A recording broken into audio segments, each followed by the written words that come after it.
sobre quem Deus é, sobre todas as coisas que Deus quer falar. Então, como Deus faz tudo por um propósito, a criação, tudo que acontece, que é narrado na Bíblia, acontece para que Deus revele a si mesmo. Então ele cria um homem, ele determina a queda, ele encerra todos debaixo da obediência para ele revelar a sua graça, para revelar quem ele é. Então, esse princípio de revelação, ele é deduzido logicamente pela própria revelação bíblica. Deus cria as coisas, faz tudo por um propósito e ele dá uma revelação para o homem. Ou seja, eu quero mostrar quem eu sou. Mas o homem, mesmo sem a revelação que é a Bíblia, ele sabe que Deus existe. E nós vamos ler o Salmos. Você abre comigo sobre isso. Deixa eu ter aberto ali no notebook. Vou pegar aqui o capítulo.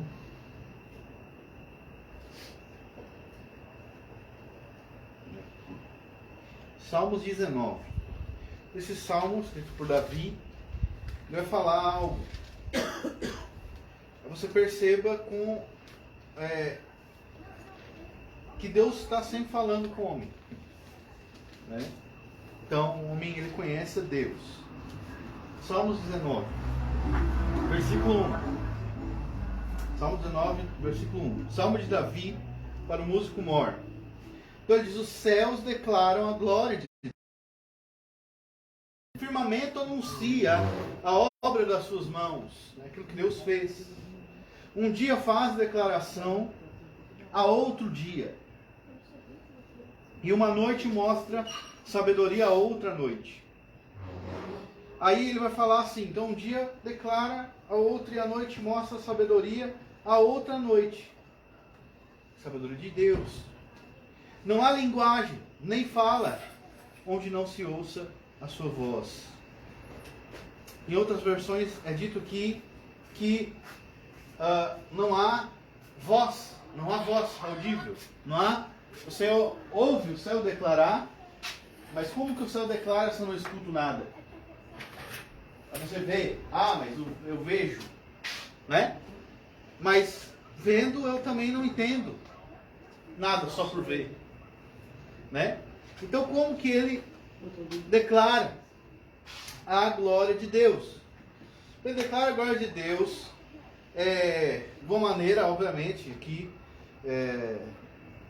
como é que eu vou dizer, na revelação geral, não porque o homem raciocina, né, sobre isso, mas porque ele, próprio Deus, ele revela ao homem através da criação a sua glória. E como se dá isso? Como se dá isso? O Gordon Clark vai falar que é como se fosse um papel em branco que tu escreve com uma tinta e depois ela fica invisível. Mas quando tu coloca no fogo ou aquece, essa tinta ela começa a aparecer de novo. Então, ou seja, o homem ele tem o conhecimento de Deus. Nós vamos ver isso em Romanos. Eu só quero introduzir isso. Ele tem o conhecimento de Deus. Ele foi feito em imagem e semelhança de Deus. E ele tem o conhecimento de Deus. E o céu anuncia essa glória de Deus. O homem não poderia entender, digamos assim, compreender, se não tivesse dentro de si algo que testificasse sobre isso. E ele tem o conhecimento que Deus colocou nele. Então ele vai dizer assim, que não há linguagem, né? Não há, né? E aí ele fala sobre a ida e a vinda do sol, mas enfim. Agora nós vamos lá para Romanos, no capítulo 1, onde Paulo vai falar a mesma coisa. Paulo vai falar a mesma coisa. Romanos 1, 19 e 20. Os céus declaram a glória de Deus. E Paulo vai falar, vamos ler aqui, 19 e 20. Porque o que de Deus se pode conhecer, aqui, o que de Deus se pode conhecer, ou seja, o que de Deus se pode conhecer, ou seja, sobre a natureza de Deus, ou seja, quem Deus é, a autoridade, o Criador, né? Como nós vimos lá, a glória de Deus, neles se manifesta, neles. Em primeiro lugar, essa manifestação do conhecimento de Deus está neles, em quem? No homem. Todos os homens, é o versículo 18 ali. Então, Romanos 1,19 está dizendo que Deus manifesta neles, porque Deus lhes manifestou. Depois ele vai dizer, porque as suas coisas invisíveis, ou seja, se é invisível eu não posso ver com os olhos, veja.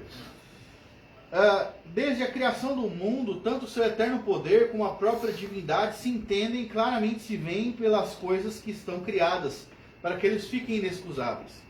Então aqui ele fala que os atributos de Deus, como a gente viu ali, e o poder de Deus e a própria divindade de Deus se entendem e são vistas nas coisas criadas. Mas ele mesmo diz que esses atributos são invisíveis. Então de que maneira que são vistos? Consegue entender? Porque existe uma ligação no 19 que diz que neles Deus manifesta. Ou seja, não é que o homem olha ali e faz um cálculo matemático para provar, por A mais B, que Deus existe. Não. Deus colocou algo dentro do homem que quando ele vê a natureza, aquilo acende. Opa, é Deus. Olha só, beleza, harmonia, tudo, né? Isso. Então Deus, ele cria as coisas para se revelar. Ele cria as coisas para se revelar. E ele não só cria as coisas para se revelar, como ele faz todas as coisas para se revelar. Faz todas as coisas para se revelar. O princípio é o próprio princípio da Bíblia, né? Deus faz todas as coisas com propósito e depois Deus vai te dar a revelação. Fiz todas as coisas com propósito. Toma. Ou seja, eu quero que tu me conheça. Eu quero que você saiba quem eu sou. Então o propósito principal de Deus não é nem salvar o homem. Tem gente que torna isso o propósito principal. Não. O propósito de Deus é ser conhecido. É ser conhecido, né, por aqueles que Ele quer e ser glorificado. Esse é o propósito principal. Ele criou todas as coisas para ser glorificado e para ser conhecido. Então, por um lado, o homem conhece Deus, mas Paulo vai dizer que ele suprime esse conhecimento. Mas por outro, ele não conhece. Em que sentido que ele não conhece? Ele não tem aquilo que a sensibilidade espiritual que nós temos. Ele não tem olhos espirituais. Ele não tem. Ele está cego, ele é defeituoso por dentro.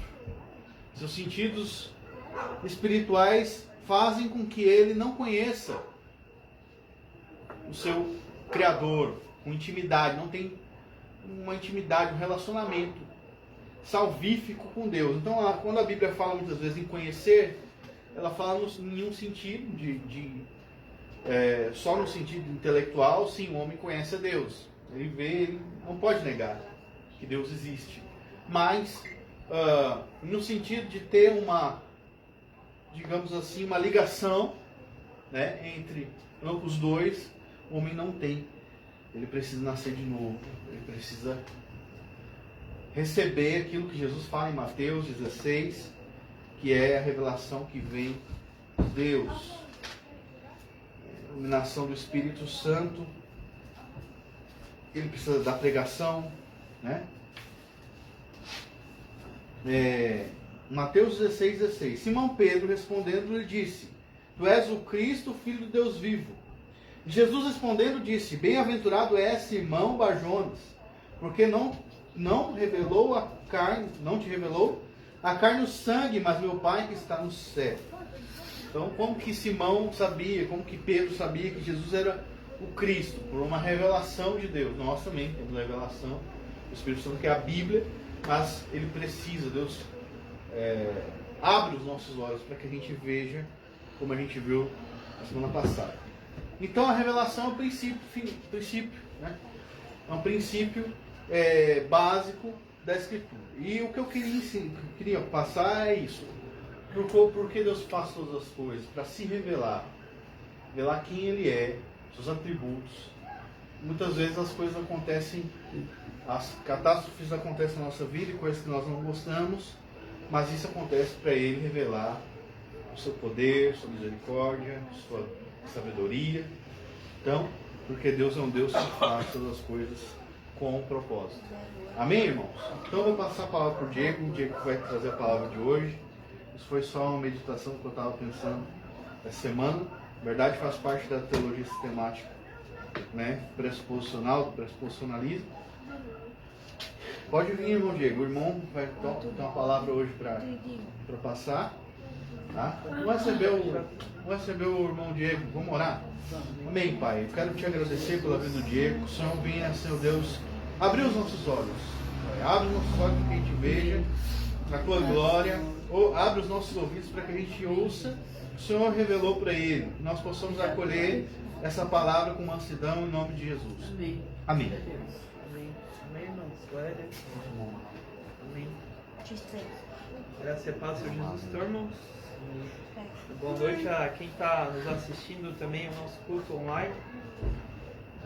A gente insiste bastante, né, em estar reproduzindo essa live porque a gente não sabe, a gente não vê, mas a palavra de Deus ela vai em lugares que a gente não tem noção, irmãos. Vai em lugares que não tem noção. Um testemunho do grande pastor que ele foi mandado para uma missão nos Estados Unidos, foi mandado lá para a Europa, não sei em certa cidade, uma igreja. Ele saiu de lá e foi com a família dele, com o filho dele, e aquele missionário não deu muito certo lá naquele lugar, e o filhinho que foi com eles brincava com o vizinho, que era um outro gurizinho na rua. E aconteceu que então a família daquela criança que não era cristã começou a participar do culto desse pastor missionário. E no fim acabou que não dando certo, eles voltaram para os Estados Unidos. E aquela criança que foi evangelizada por uma criança foi um dos maiores pastores da Europa, né? Deus tem propósitos gigantescos, sabe? Esse pastor que foi um dos grandes homens de Deus é o teólogo famoso que dele é Joe Owen, no caso, né? Foi evangelizado através de uma criança. Então a gente não sabe o poder, onde o alcance que vai a palavra de Deus. Amém, meus irmãos? Amém? Então, nunca deixe de falar da palavra, nunca deixe de espalhar, de compartilhar. Isso é importante, é sabedoria, sabe, de Deus para nós, né, nesses dias, né? A palavra de Deus, isso aqui, irmãos, a palavra, nós podemos chamar de manual do fabricante. Tudo que a gente precisa, que a gente necessita, está aqui. Lutero fala uma frase interessante, que Deus não precisa aparecer aqui, apesar de ele poder, de quando faz, até hoje.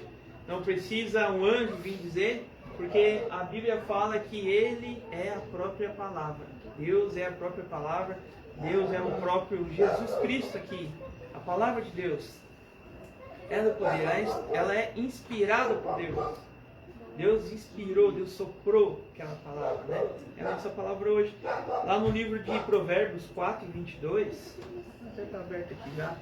Olha só que legal que diz aqui, ó, Provérbios 4, 22.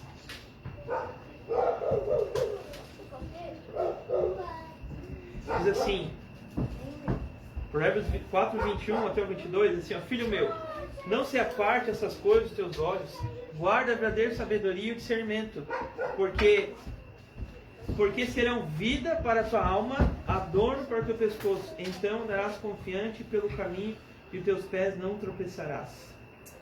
Aleluia. Olha só, continuando aqui, outra versão fala assim, ó, que a palavra de Deus é saúde para o nosso corpo.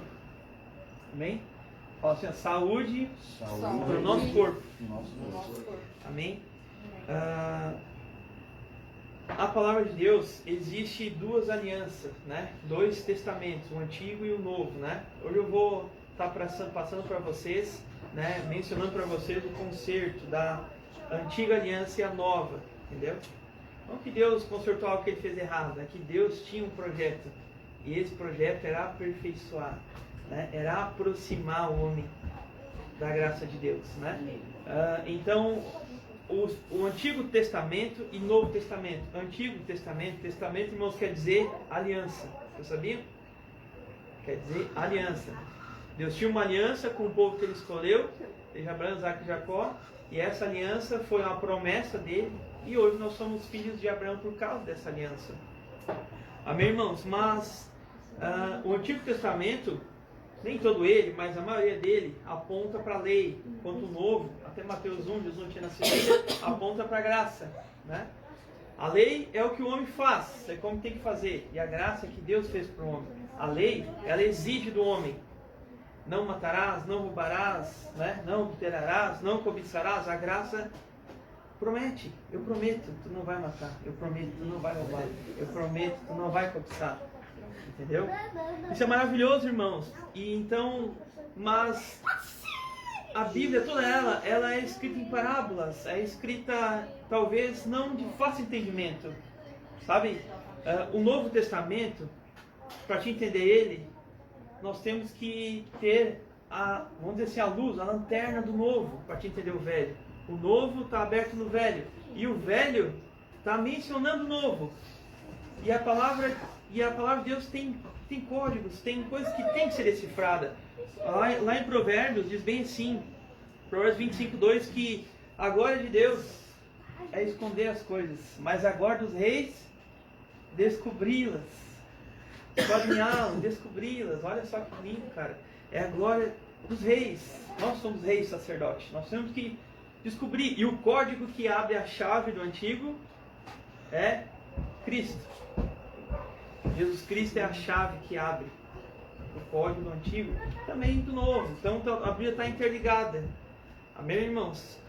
Olha só, a palavra de Deus, então, ela é perfeita em tudo, sabe? Um exemplo bem bacana disso, o próprio Senhor Jesus deu esse exemplo.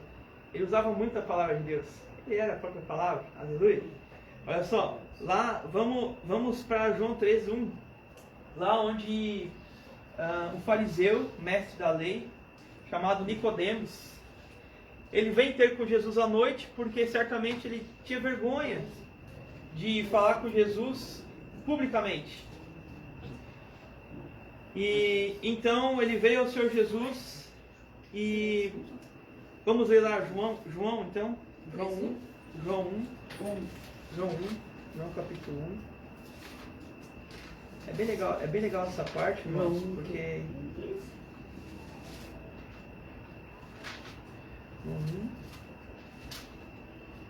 olha só. Deixa eu só pegar aqui. Desculpa, João 13, irmãos, capítulo 1, tá? João 13, capítulo 1. Ó, havia entre os fariseus um homem chamado Nicodemos, príncipe dos judeus. Este foi ter com Jesus à noite e disse-lhe: Rabi, bem sabemos que é mestre e vindo de Deus, porque ninguém pode fazer esses sinais que tu fizeste, senão Deus for com ele. Jesus respondeu e disse: Na verdade vos digo, que não nascer de novo não pode ver o reino de Deus. Então disse Nicodemos: Como pode um homem nascer, sendo velho, porventura tornar-se, entrar no ventre de minha mãe e voltar a nascer? Verso 5, Jesus respondeu: Em verdade vos digo, aquele que não nascer da água do Espírito não pode entrar no reino de Deus. O que é nascido da carne é carne, nascido do Espírito é Espírito. Não te maravilhes de ter dito: necessário vos nascer de novo? O vento sopra onde quer, e ouve a sua voz, mas não sabe de onde vem nem para onde vai. Assim é todo aquele que é nascido do Espírito. Nicodemos então respondeu, disse-lhe: Como pode ser isso? Jesus respondeu, disse-lhes: Tu és mestre em Israel e não sabe disso? Em outras palavras, tu ensina a lei, tu ensina as coisas, tu é mestre e não sabe que é necessário nascer de novo, senão não pode nem ver o reino dos céus, nem ver o reino de Deus. A verdade te digo, que nós, Jesus verso 11, que digo que nós dizemos o que sabemos, testificamos o que vimos, não aceitamos o testemunho. Se vós faleis essas coisas, não crestes, como crereis em falar disso? Jesus diz: Ora, ninguém subiu ao céu, senão desceu do céu o Filho do Homem, que está no céu. Sabe, a Bíblia explica a Bíblia. Olha o verso 14, hoje nós queremos chegar. Então, o verso 14, Jesus explica. Verso 14, é como Moisés levantou a serpente no deserto, assim importa que o Filho do Homem seja levantado. Amém? Como Moisés levantou a serpente no deserto, importa que o Filho do Homem seja levantado. Jesus acabou de usar um código aqui para abrir uma chave extraordinariamente lá de Êxodo, lá explica que o povo de Israel murmurava, estava reclamando demais, sabe? Eles tinham, apesar de ser um povo que reclamava, irmãos, eles estavam debaixo da graça ainda. Deus não tinha dado até então a lei para eles, mas eles reclamavam demais, murmuravam. Então aconteceu que veio serpentes venenosas picar eles. Eu creio que as serpentes já estavam lá em vários lugares, já estavam por tudo que é lugar, né, Luiz? Mas por causa da murmuração, sabe? Ali a palavra, olha só que interessante, eu estava pesquisando aqui, irmãos. A palavra murmurar, ela vem do hebraico, deriva-se então de lum, que significa alojar, passar a noite, e paralactus, que significa passar mais uma noite. Murmurar significa passar mais uma noite. Murmurar não muda a situação, murmurar só mostra a situação de novo. Então aconteceu que veio a serpente e começou a picar, o povo começou a morrer. Então Moisés orou, intercedeu pelo povo, pediu perdão. Então aconteceu que Deus pediu para Moisés criar uma serpente de bronze e colocado numa haste, e todo aquele que olhar para ela seria curado. Deus não deu e Deus não dá, irmãos, 7 jeitos de tu vencer o pecado, 7 sexta-feira da corrente, faça isso, faça aquilo. Deus não dá isso. Deus quer que você olhe para Cristo, olhe para Ele, olhe. Sabe, eu creio que existiam muitos pecadores, muita gente que fazia coisa errada lá, mas eles olhavam para a serpente de bronze e eram curados. Olhos verdes, brancos, pretos, olhos pequenos, grandes, um olho só, pouca visão, sabe? E eram curados, só isso, sabe? É algo muito simples. Deus manda fazer, é olhar. Ó, vocês não estão olhando para mim? Vocês não estão olhando? Olhar. Deus quer que a gente olhe para Cristo. Jesus deu esse exemplo aqui. É necessário que o Filho do Homem seja levantado igual Moisés levantou aquela cobra, sabe? Jesus se compara àquela cobra de bronze. Olha só que interessante, irmãos. Por que Jesus se compara àquela cobra de bronze? Jesus não é o cordeiro? Mas aqui está dizendo que ele é a cobra de bronze, irmãos. Porque, sabe por quê? Porque essa explicação está lá em 2 Coríntios 5:21, porque aquele que não conheceu o pecado se fez pecado por nós na cruz, para que hoje nós fomos feitos justiça de Deus. Aleluia. Aquela cobra era eu e você. Sabe? Nós éramos a cobra. Sabe? E nós éramos pecadores. E Cristo era justo. O justo que torna o pecador justo. Sabe? Como você vai pensar, como pode eu? Acabei de errar, falei há pouco, pensei, talvez fiz alguma coisa errada. Sabe? Como eu posso ser justo? Do mesmo jeito que o justo se tornou pecado na cruz.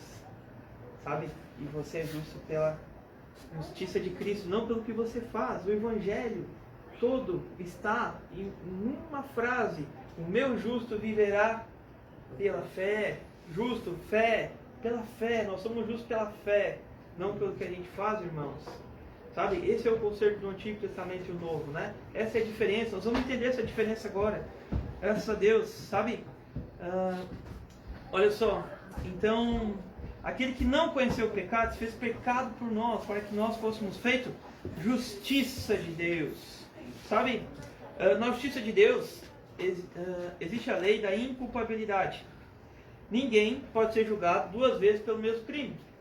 Já ouviu falar disso? Ninguém pode ser julgado 2 vezes pelo mesmo crime. Muitos irmãos não vêm, não participam do culto, não congregam, não fazem algo aqui, irmãos, porque eles têm uma mente de dívida, de culpa. E não tá mais, irmão. Não está na alarme? Não tá, tá tudo certo. Amém? Olha só, como assim? Olha só, a lei, irmãos, a lei que o homem tem que fazer, a lei te condena, a lei te mostra, a lei é a consciência do pecado, irmão. Lei, consciência, a lei te leva à consciência, a lei é boa, é santa, é agradável, mas ela te traz a consciência do erro, enquanto a graça de Deus, ao contrário, ela te produz fé, para te acreditar que tu é justo. Se nós pararmos alguém na rua ali, irmãos, e perguntar para eles: O que eu faço para ser justo? Então tu dá dízimo certinho, tu ajuda os pobres, tu faz isso vai te tornar justo. Para isso não precisa fé, irmãos. Mas crê que tu é justo, mesmo falhando, mesmo errando, e isso precisa de fé. Aleluia. Que Deus nos conceda essa fé, que nós cremos que somos justos pela fé, não pelas obras. Sabe? Então, quando a gente coloca a nossa visão lá na cruz do Calvário, Ele levou a minha enfermidade na cruz. Ele se tornou o meu pecado. Eu tornei a justiça de Cristo. Sabe? Não coloco meu olho na doença, na enfermidade, no problema. Eu coloco a minha visão em Cristo. Sabe? Aí a enfermidade desaparece. Aí a cura, aí a necessidade, a provisão dos céus. Porque Deus não precisa da tua ajuda. Deus ama quando tu ora assim: Senhor, Jesus é suficiente para mim, a justiça dele me basta, a sua graça é maravilhosa, é tudo que eu preciso, obrigado, até porque eu não tenho, mas o Senhor vai suprir, porque Jesus é justo e eu sou falho. Deus ama quando a gente põe em xeque infinito o seu Filho. Para isso que Ele deu o Filho, para que nós possamos entrar com ousadia no Santo dos Santos. Amém, irmãos? Olha só. A nossa enfermidade são geradas pelo pecado não de você, pelo pecado de Adão, sabe? Mas esse pecado de Adão já foi julgado na cruz. Lembra? Ele se tornou pecado para que hoje nós fomos feitos justiça de Deus. Sabe, irmãos? Isso que eu estou ensinando vocês, que a palavra de Deus ensina, a graça nos libertou. A gente não está ensinando aqui uma frase que alguns falam, que é liberdade para pecar. Sabe? Muito pelo contrário, nós morremos com Cristo, revivemos com Cristo e vivemos em novidade de espírito. Novidade de espírito. Olha só.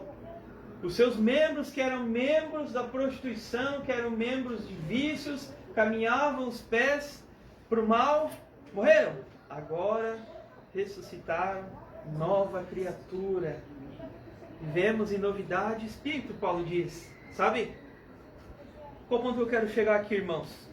Eu quero dizer para vocês que a graça não é liberdade, autorização para pecar. Vamos ser sinceros aqui. Quem é que pede liberdade para pecar?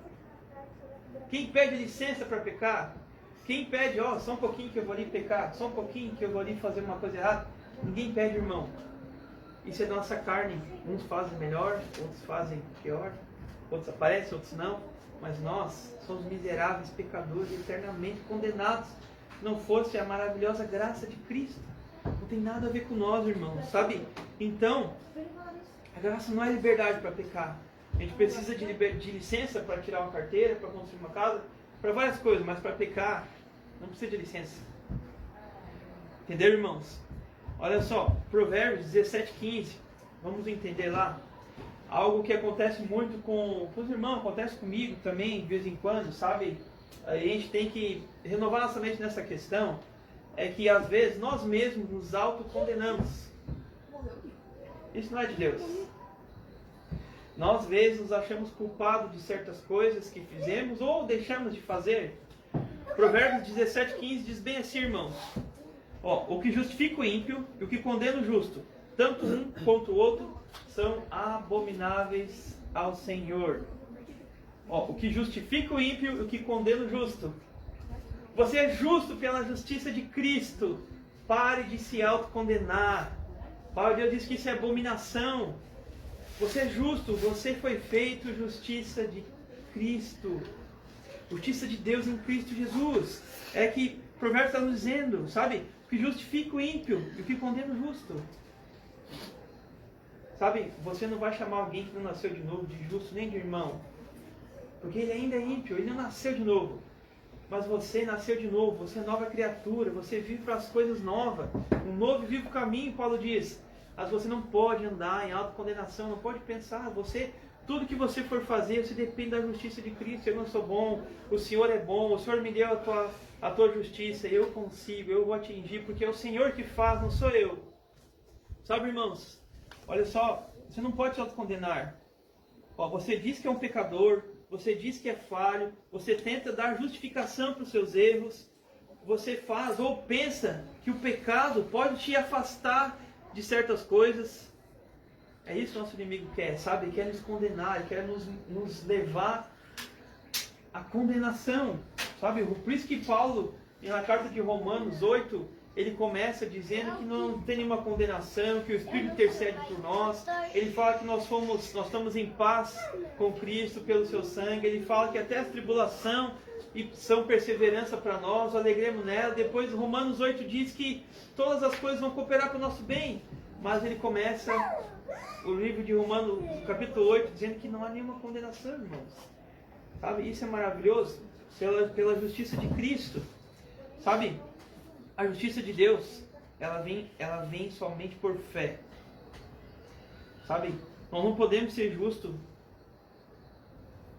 tentando, esforçando desviar do pecado. Não podemos ser justos barganhando com Deus. Não podemos ser justos fazendo qualquer outra coisa, usando nossos méritos. Não, nós somos justos pela fé. Fé, precisa de fé, irmãos. O Evangelho é o poder de Deus, diz Paulo, o poder de Deus. Sabe, no Evangelho se descobre o poder de Deus. O homem tem que fazer, sabe? Vamos abrir a palavra do Senhor lá em Hebreus 10. Vamos abrir lá em Hebreus 10. Carta aos Hebreus.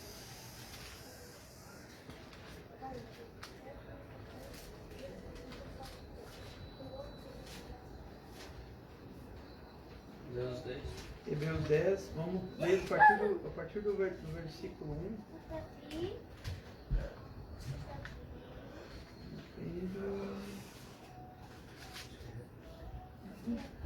Lá diz assim, irmãos, olha só. Ora, visto que a lei tem sombra dos bens vindouros. Acharam, irmãos? Sim. Acharam? A minha Bíblia aqui que está perdida aqui, mas eu acho aqui. Amém. Amém. 10. Olha só. Tem que botar um negócio aqui. Amém. Deixa assim. Olha só. Então, Hebreus 10, 1. Olha só, irmãos. O concerto de Deus, a nova aliança do Senhor Jesus. Porque tendo a lei a sombra dos bens futuros. Olha só. Ela é a sombra dos bens futuros. Lembra? O Velho Testamento. O novo é a luz para quem entender o velho. E o velho está escrito no novo. A chave dos códigos é Cristo. Amém? Olha só, porque a lei tem a sombra dos bens futuros, é a imagem exata das coisas, nunca pelos mesmos sacrifícios, que continuamente se oferece a cada ano, pode aperfeiçoar os que eles se achegam. Amém? Nunca pelos mesmos sacrifícios podemos se aperfeiçoar, irmãos. Porque, olha só, de outra maneira teriam deixado de se oferecer, porque purificado de uma vez os ministrantes nunca mais teriam consciência do pecado. Olha só que legal aqui, irmãos. Olha só, a lei, sacrifícios pela lei, é o que o homem tinha que fazer. E toda vez que o homem faz algo para Deus, para Jesus, para agradar Ele, né, ele está tendo novamente a consciência do pecado. A lei traz a consciência, enquanto a graça gera a fé. Entendeu?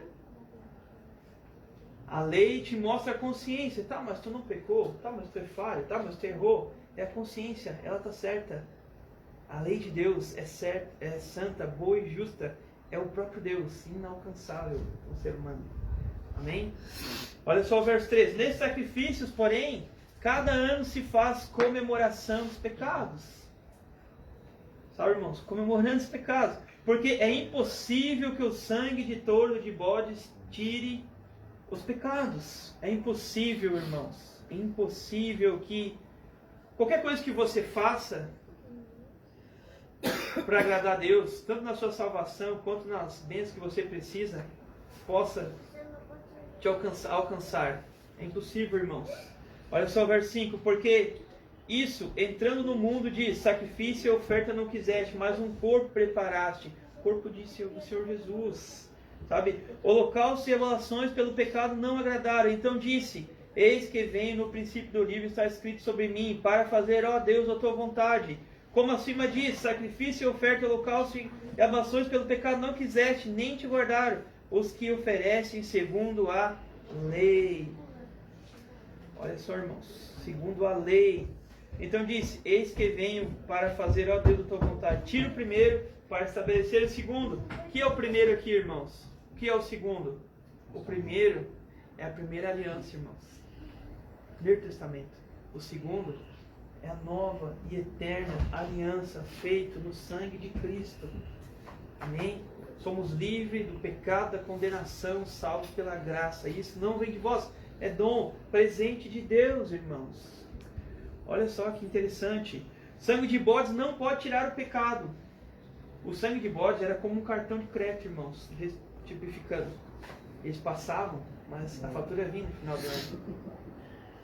Entendeu? Tirava um pouquinho, mas vinha. Sabe? Só porque, irmãos, que Deus não aceita sangue de bode, de nada, porque eles, na antiga lei, tiravam por um tempo o pecado do povo, sabe? Mas é uma frase muito linda, maravilhosa, que João diz, quando Jesus vai ao Rio Jordão: eis o Cordeiro de Deus, que tira o pecado do mundo. Aleluia. Eis o Cordeiro de Deus. Sabe, há uma tipificação muito linda lá em Abraão. Isaac pergunta para Abraão: pai, eu vejo a lenha, eu vejo, né, o holocausto, onde está o cordeiro? Abraão fala: cordeiro para si, Deus proverá. O cordeiro para si, Deus proverá. Abraão estava profetizando de Jesus.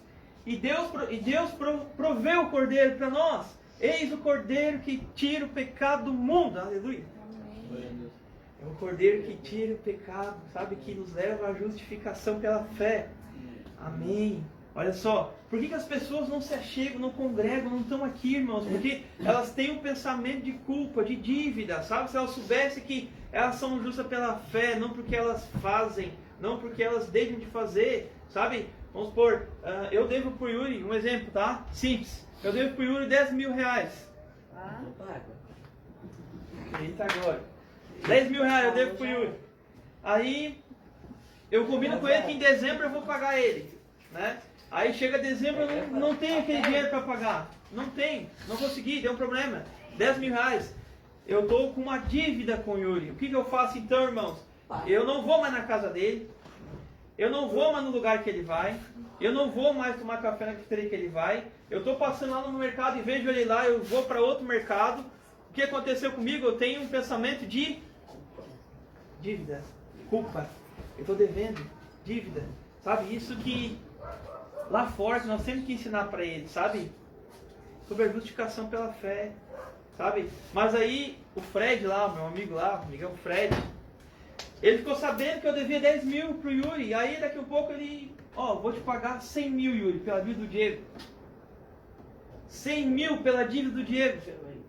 Yuri ganhou 100 mil por me emprestar 10. Foi um negócio glorioso para ele. Glória a Deus pela vida do Yuri. Amém? Amém, Yuri. Amém. Recebe? Amém. Amém. Olha só, 100 mil, cara. Só que daí o Fred não me disse, ninguém me disse, eu continuo fugindo do Yuri. É isso que acontece lá fora, irmãos.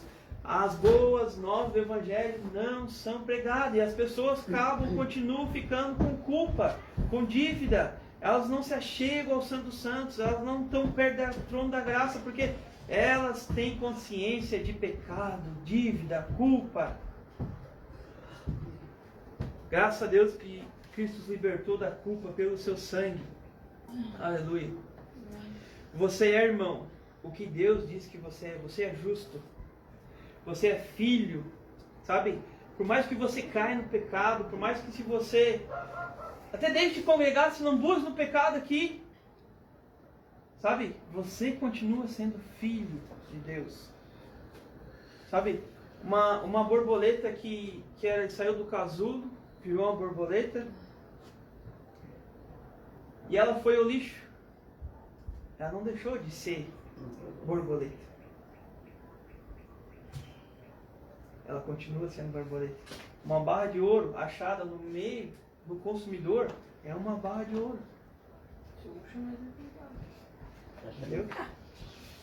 Não é, irmãos, a força própria tua que vai vencer o pecado.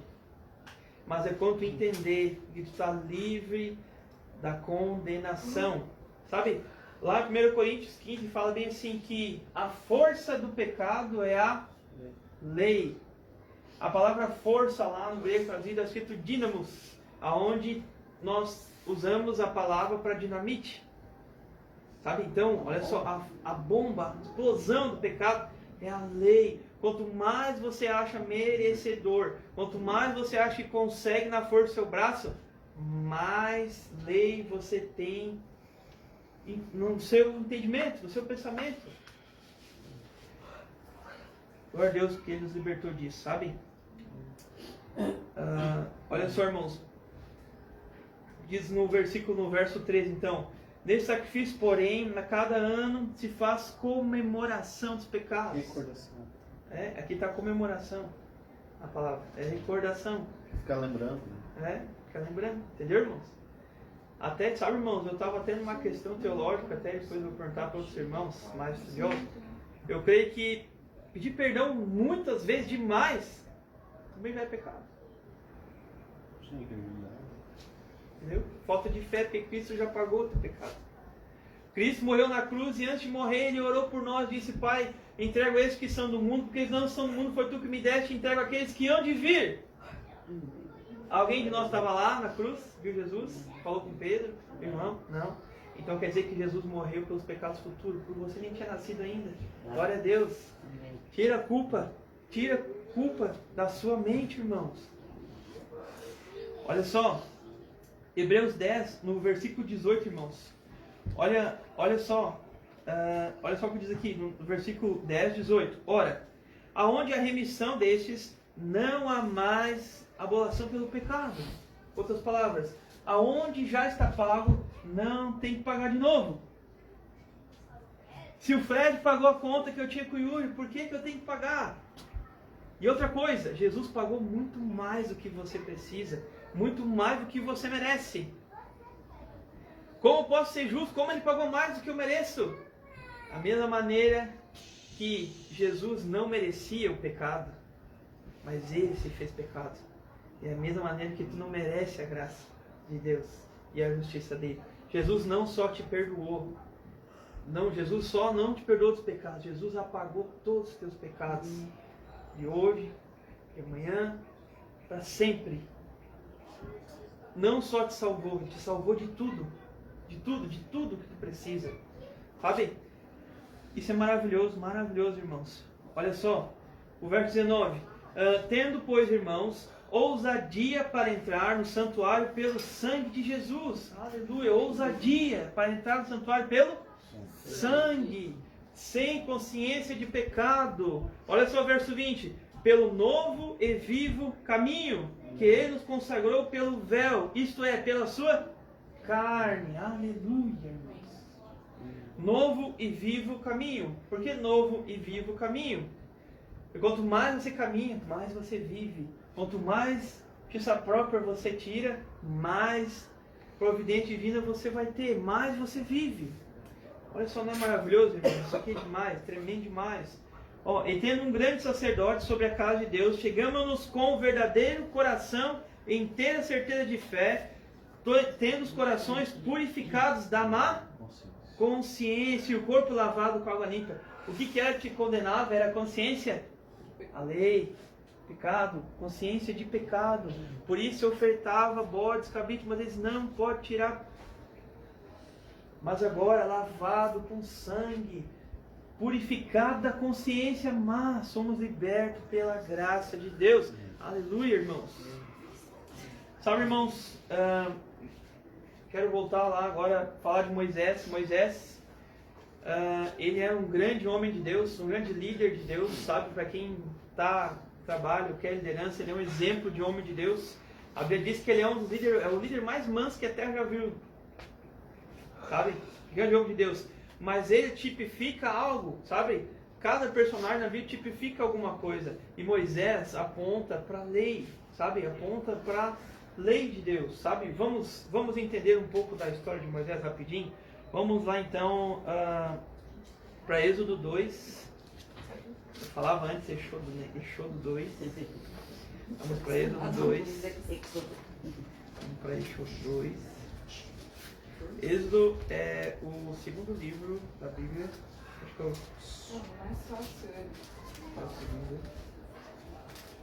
E é um dos maiores também, né? Não sei se é o maior, mas acho que Salmos é o maior. Olha só, irmãos, Êxodo 2, versículo 22, 23. Olha só.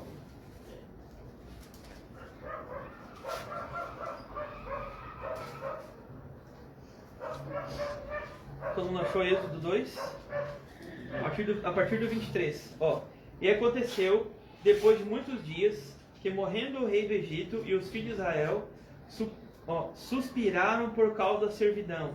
Clamaram, não sei como é que está a versão de vocês, né?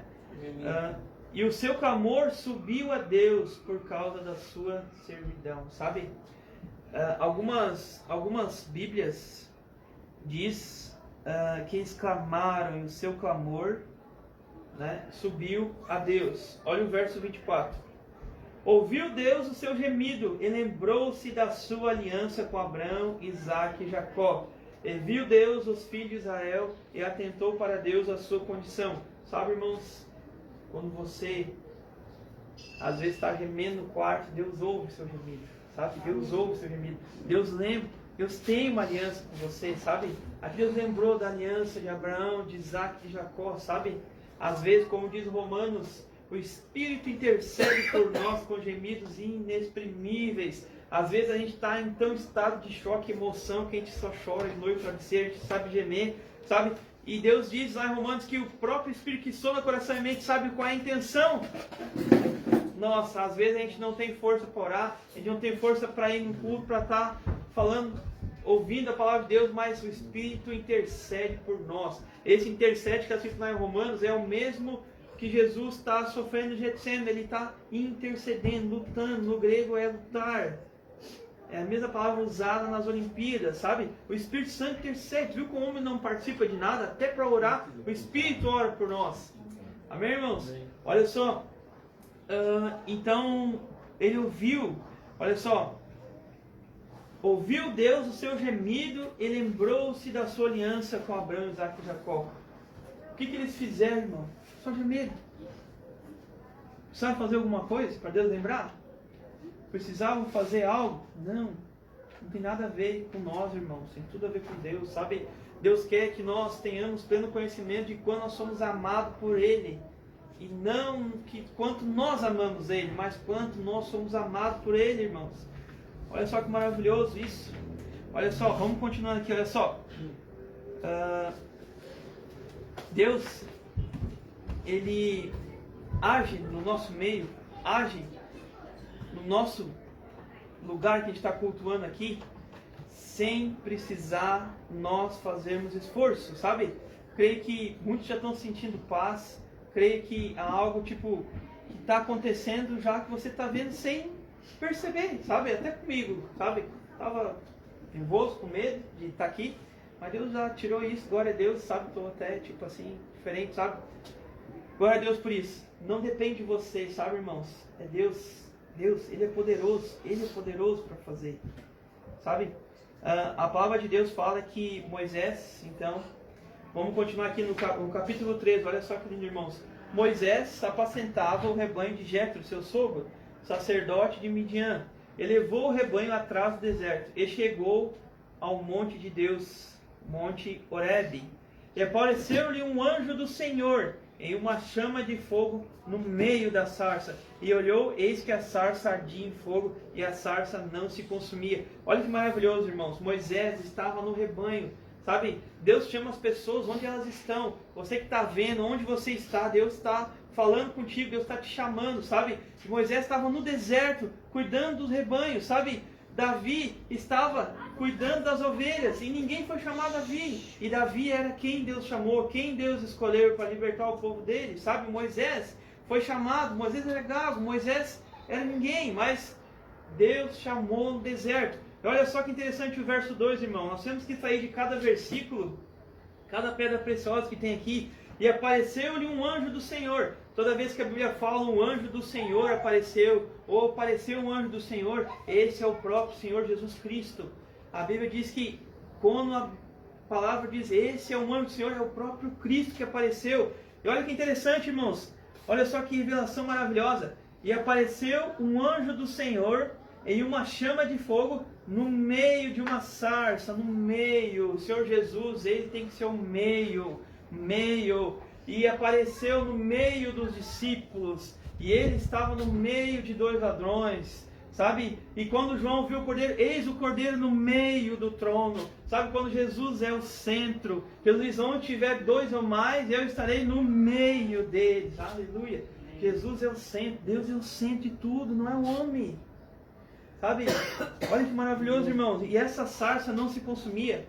Isso aqui quer dizer, irmãos, mais que você esteja no fogo, na prova de Deus. Quando Cristo é o centro da tua vida, você não se consome. Aleluia. Avançando para o verso 3, Moisés disse, Moisés disse, agora me virei para lá, e verei esta grande visão, porque a sarça não se queima. E vendo o Senhor que se virava para ver, bradou a ele, de novo, do meio da sarça, e disse, Moisés, Moisés. Ele respondeu, eis-me aqui. Olha só que interessante, verso 13, irmão. Agora vendo ele para lá, sabe? Quando você quer as coisas de Deus, porque ele dá, não porque você quer o abençoador, sabe? Deus te corrige no caminhar. Às vezes a gente procura Deus por causa de algo, mas a gente tem que amar Deus para mostrar a glória dele na nossa vida. Deus tem que ser o centro, não as bênçãos de Deus. Olha o que aconteceu com Moisés, estava maravilhado de passar-se, Deus chamou. Olha só que revelação poderosa aqui, irmãos. Então Deus chamou Moisés, Moisés, e bradou outra voz, e disse, não te chegues para cá e tira os sapatos dos teus pés, porque o lugar que estás é terra santa. Sabe, Moisés, ele é um tipo de lei. Jesus, ele é a verdade, ele é a graça. Sabe, lá em João 1,17, o próprio Jesus falou bem assim, porque a lei foi dada por um servo, Moisés, mas a verdade e a graça vieram por Jesus Cristo. Verdade e a graça. Irmãos, a verdade é o próprio Cristo, ela é a graça. Conhecereis a verdade vos libertará. Sabe, muitos falam isso, mas não sabem qual é a verdade. A verdade é a graça. Sabe, eu posso mandar um e-mail para a pessoa que está lá na China. Deus mandou um servo, mas eu posso pegar um avião e ir lá pessoalmente. Essa é a graça de Deus, ele veio do céu. Filipenses fala que ele não fez usurpação de ser igual a Deus, se humilhou, se entregou, se esvaziou até a morte de cruz. Mesmo sendo Deus, todos os privilégios de Deus, não quis dar. Todos os milagres de Jesus não foram para ele, foram para os outros. Olha que maravilhoso é o nosso Senhor Jesus. Sabe, então Moisés, ele tipifica a lei. O primeiro milagre público de Moisés, irmãos, quem sabe, foi transformar a água em sangue, morte. O primeiro milagre público de Jesus, transformar água em vinho, felicidade, alegria. Olha só a diferença de um para o outro. A morte, lei, a força do pecado é a lei. Entendeu? O aguilhão da morte é o pecado que vem a lei. Entendeu, irmãos? Jesus transformando a água em vinho, transformou aquele casamento que estava triste, alegre. Sabe? E ali também tem uma tipologia muito linda que o mestre Sala diz, você deixou o melhor vinho para o final. Sabe? No cristianismo, no evangelho, irmãos, o melhor é o final. Sabe? A primeira taça que Jesus te dá é uma taça amarga, do arrependimento, da amargura. Sabe? De te mostrar que tu é falho, tu é desgraçado. Sabe? Mas no final é bom, é melhor. Sabe? O mundo te serve de várias coisas boas no começo, e no final você está preso a elas. Jesus Cristo é o contrário. Ele te dá a taça do arrependimento. E no final, lá no céu, lá na glória, ele vai te servir uma taça de ouro, sabe? A comemoração da vitória. Aleluia. Mas olha só, irmãos. Continuamos então. E disse mais, eu sou Deus de teu pai, Deus de Abraão, Deus de Isaac, Deus de Jacó. E Moisés, encobriu seu rosto porque temeu olhar para Deus. Sabe, irmãos, no Hebreus nós lemos que, Hebreus 10 nós lemos, aproximemo-nos com ousadia do Santo do Santo, aproximemo-nos com ousadia, com a consciência limpa de má consciência, lembra? Aproximemo-nos. Aqui na lei nós não podemos chegar perto, porque era impossível a pessoa chegar perto, olhar para Deus, já era morta. Agora, Deus rasgou o véu de cima a baixo. Deus que habitava no Santo Santos saiu, Ele saiu. E agora habita dentro de nós. Chegamos com ousadia ao trono da graça, diz Paulo, ao Santo dos Santos. Ao Santo dos Santos. Olha que contraste maravilhoso, irmãos. Sabe? Quer ver um contraste mais lindo, mais maravilhoso ainda, irmãos? Olha só. Aqui, Moisés, a primeira palavra que Deus falou para Moisés, nós entendemos aqui. Olha só, ela está no verso 3. Diz assim: e vira para lá Moisés em grande visão, porque a sarça não se queima. E vendo o Senhor que estava virando, bradou em alta voz a ele do meio da sarça e disse: Moisés, Moisés. Respondeu: eis-me aqui. Não te chegues para cá e tire o sapato dos teus pés. A lei afasta os irmãos, as pessoas, sabe? Enquanto a graça gera comunhão, a graça gera amor, gera poder, gera vida, gera, entendeu? A justificação pela fé, quando você crê que é justo pela fé, você não condena o irmão. É pecado condenar o irmão. Você tem que lembrar a identidade dele. Irmão, você falhou, mas você é nova criatura, você não vive na parte do pecado. Isso não é postura do nascido de novo. Lembra, o que condena o justo é abominável perante Deus. Você está condenando um irmão que é justo. A graça aproxima, sabe? Olha uma coisa maravilhosa, irmãos, que tem aqui também, que a gente pode também contrastar. Vamos lá para Lucas, capítulo 15, verso 11. Lá Jesus está no meio, de novo, no meio. De um lado está os pecadores, do outro lado está os fariseus. Né? Olha só. Vamos ver aqui. Lucas 15.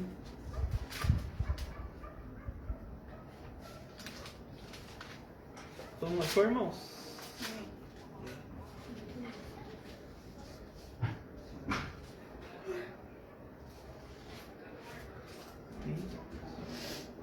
Olha só. Lucas 15, então, verso 20, verso 11. Olha só. E disse Jesus, tá? Jesus tinha contado antes, tá no meio dos publicanos, dos fariseus e dos pecadores de um lado. Jesus tinha falado sobre a dracma perdida, sobre a ovelha perdida, e agora Jesus vai contar a história do filho pródigo. Olha só que maravilhoso, irmãos. Ele disse: um certo homem tinha 2 filhos, e o mais moço disse ao pai: Pai, dá-me a parte dos teus bens que me pertence. E a ele repartiu eles a fazenda. Poucos dias depois, o filho mais novo, ajuntando tudo, partiu para uma terra longínqua e ali desperdiçou seus bens, vivendo dissolutamente. E havendo gastado tudo, houve naquela terra uma grande fome e começou a padecer necessidades. E foi e chegou a um dos cidadãos daquela terra, o qual o mandou para os seus campos apacentar porcos. Sabe, para os judeus, apacentar porco era uma das coisas mais horríveis que tinha, sabe? Porque o judeu não comia porco.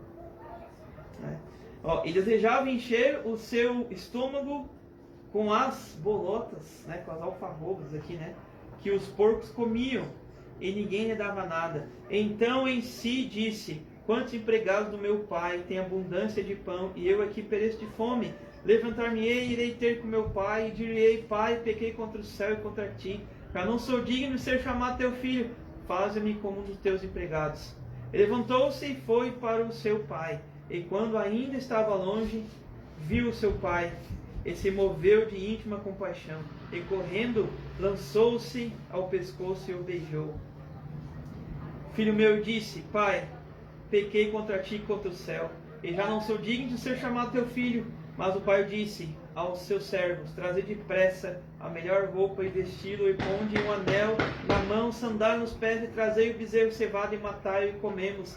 e alegramo-nos, porque este meu filho estava morto e reviveu.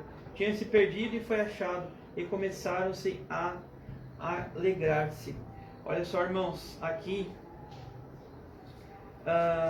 no verso 20, olha que diferença, irmãos.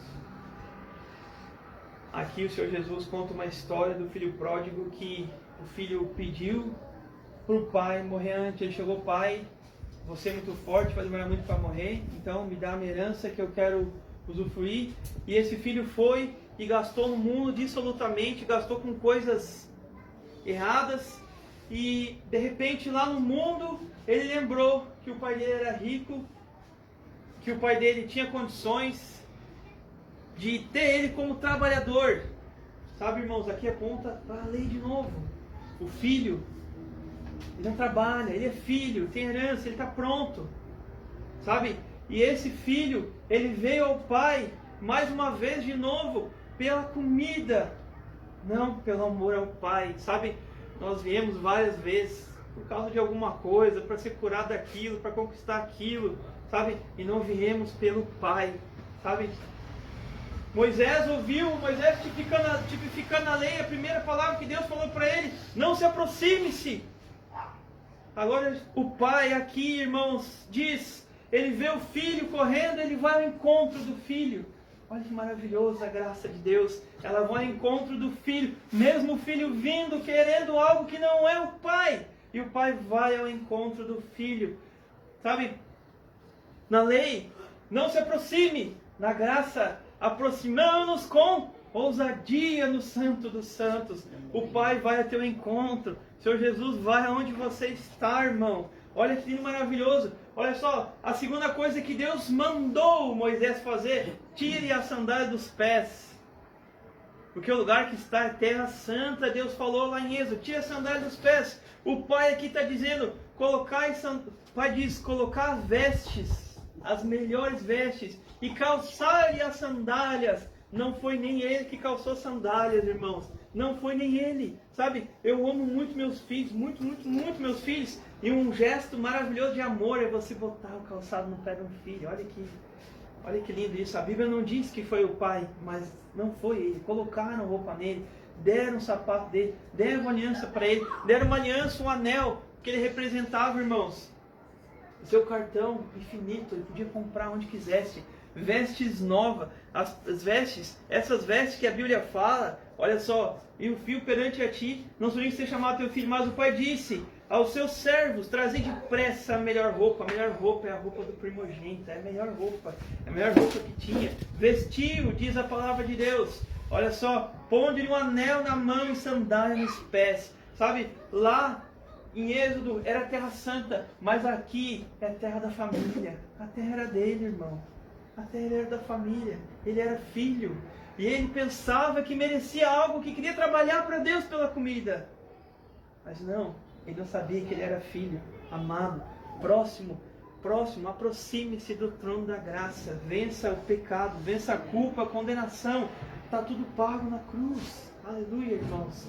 Olha que maravilhoso que é o nosso Deus. Temos tudo na casa do Pai. Tudo, sabe? O mundo colorido, o mundo, ele quer nos tirar as coisas. Ele tem uma proposta maravilhosa que você acha que vai ganhar, no final ele quer nos tirar.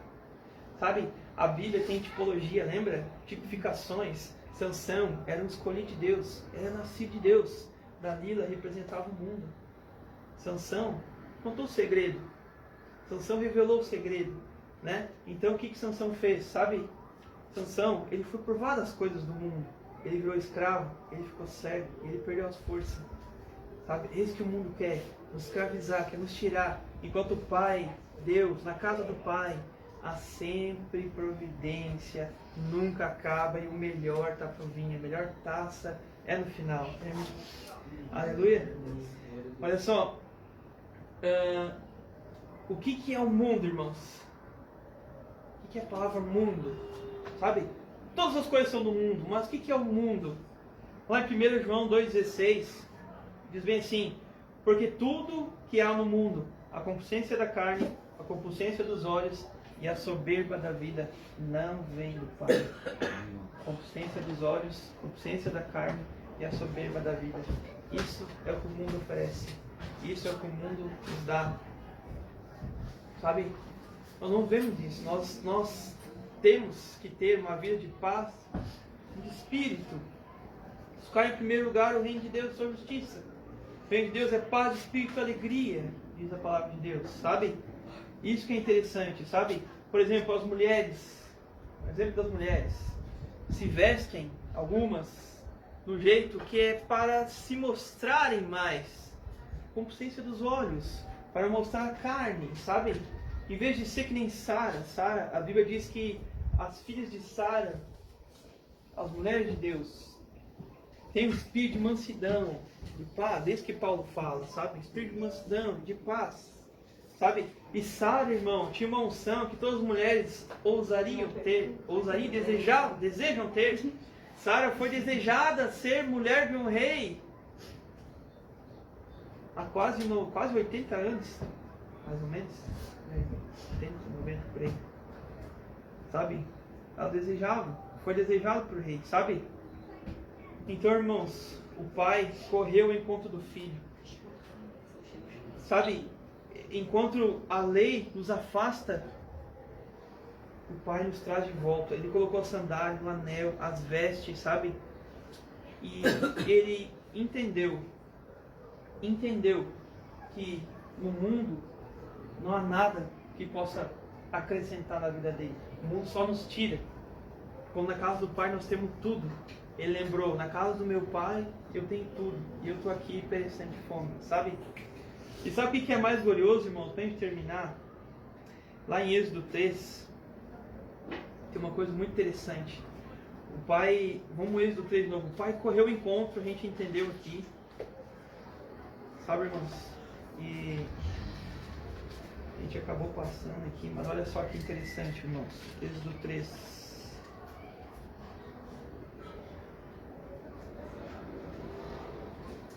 Êxodo 3. O 24, e ouviu Deus o seu gemido e lembrou da aliança com Abraão, Isaque e Jacó. Agora olha só, irmãos, o 25, e ouviu Deus seus filhos Israel e atentou para a sua condição, a sua aflição. Olha, vamos para o verso 8, olha o verso 8. Portanto desci para livrar-o da mão dos egípcios e para fazê-lo subir daquela terra a uma terra boa, larga, a uma terra que mana leite e mel, lugar onde o cananeu, o Eteu, o amorreu, o perizeu, o aveu e do jebuseu. Olha só o que Deus diz: e eu desci para livrar o meu povo. Sabe, irmãos, tem um exemplo muito interessante. A mulher adúltera, quando os fariseus chegam até Jesus, ele se inclina também, ele começa a escrever na terra, né? Tem vários teólogos que dizem que ele estava escrevendo alguma coisa, que podia ser uma pedra, que seria uma lei, mas a tendência é que Deus desceu para levar ela a outro nível, assim como Deus desceu lá em Êxodo para levar o povo, sabe? Moisés não podia levar, Moisés era o representante da lei, Moisés tirou o povo do Egito, sabe? Mas não pôde colocá-lo dentro da terra prometida. Quem colocou foi Josué, hebraico, Yeshua é o nome de Jesus, Salvador, só Jesus salva, não a lei salva. Moisés não pode, Josué pode, Elias, entendeu? E olha só, irmãos, o que a Bíblia nos diz? Que Deus desceu para livrar o povo dele, e Deus se inclinou também, irmãos, quando a mulher tem adultério, Jesus não falou nada, Deus se inclinou para levar ela a outro nível. Jesus disse: onde estão teus acusadores? Onde estão quem te acusa? Ela falou: tem alguém que te acusa aqui? Ela falou assim: não, Senhor, ninguém. E ele diz: nem eu te condeno, mas vá e não peque. Mas Jesus mostrou a graça. Ele era o único que podia condenar, acusar, mas ele foi gracioso. Deus se inclinou para eles, irmãos. Olha só que lindo assim. Isso é maravilhoso, sabe, irmãos? A história do filho pródigo é bem nós, sabe? Quem de nós aqui veio a Cristo? Ele que nos trouxe, sabe? Mas a gente veio com o entendimento de buscar alguma coisa, de ter alguma coisa, quando fomos surpreendidos pela maravilhosa graça de Deus. Jeremias fala que de longe eu te vi, grande amor que eu te amei e com benignidade eu te atraí. Olha só que maravilhoso. Amém, irmãos? Quero orar por vocês então. Amém. Amém, Pai. Muito obrigado, Senhor Jesus, pela Tua palavra, Senhor. Obrigado, Senhor Jesus, pelo ensinamento que o Senhor tem nos dado, Senhor Jesus. Cremos, Senhor Jesus, e entramos com ousadia ao Santo dos Santos, Senhor. Nós não merecemos nada, Senhor Jesus. A Tua graça nos basta, Senhor. Somos justiça de Deus em Cristo Jesus, Pai. Pai, dá um entendimento a cada filho, a cada santo, Senhor Jesus, que eles são feitos justiça não porque eles fazem, não porque eles são, porque eles vêm, mas pela fé, Senhor Jesus. Porque o Senhor se tornou pecado na cruz, para que hoje nós fôssemos feitos justiça de Deus. Tira a condenação dos teus filhos, Pai.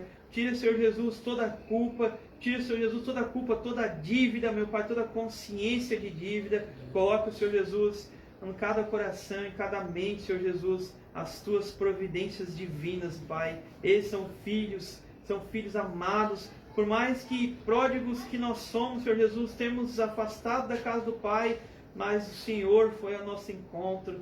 O Senhor nos acolheu, o Senhor foi aonde nós nem imaginávamos que íamos encontrar o Senhor. O Senhor nos trouxe de volta, nos colocou vestes novas, vestes de justiça, nos deu sandálias novas, colocou um anel no dedo, Senhor Jesus. Agora não somos mais nossos, pertencemos a Ti, Pai. Muito obrigado, Senhor Jesus, pela Tua maravilhosa graça. Amém, amém, amém, irmãos. Quer falar alguma coisa, irmão? Muito obrigado por assistir até aqui. Se você assistiu, irmão, não esqueça de, se gostou, de compartilhar e também participa do culto com nós aqui. Chama a gente aí no direct que a gente passa certinho o endereço. Um abraço, até mais.